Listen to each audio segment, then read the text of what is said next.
টকা আৰু ৱেলথৰ মাজত যিটো পাৰ্থক্য এইটো যদি আপুনি অকণমান আমাক ডিফাৰেঞ্চটো বুজাই দিয়ে। এইটো এটা ডাঙৰ ধুনীয়া কথা আৰু ডাঙৰ কুৱেশ্যন।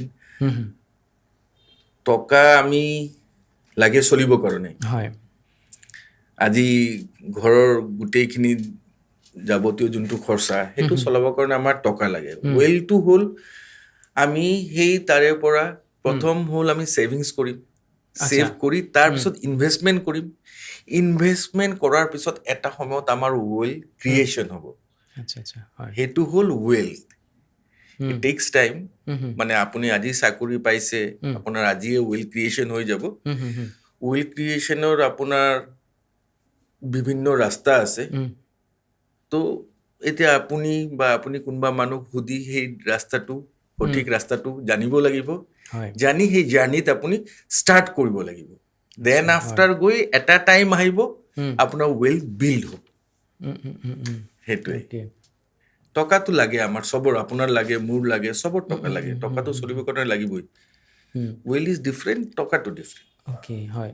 এইখিনিতে আৰু এটা প্ৰশ্ন আপোনাৰ পৰা জানিব বিচাৰিছোঁ। এজন যদি 25 বছৰীয়া বা 30 বছৰীয়া যুৱকে নতুনকৈ চাকৰি পাইছে, প্ৰথম মাহৰ দৰমহাৰে তেওঁ কি কৰা উচিত বাৰু? ফাইনেন্সিয়েল দিশৰ পৰা যদি সুধিব বিচাৰোঁ আপোনাক।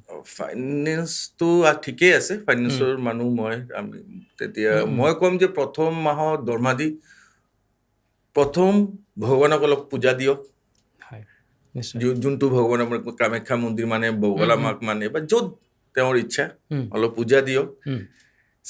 বাকী অলপ পইচা তেওঁ মা দেউতাৰ হাতত দিয়ক, ফাৰ্ষ্ট ইনকাম, যোনটো মই কৰিছিলোঁ 25-30 বছৰ আগত। মা দেউতাক দিয়ক, দেউতাই এতিয়ালৈকে পইচাটো খৰচা কৰা নাই, বহুত হেপী হয়, সেইটো দিয়ক।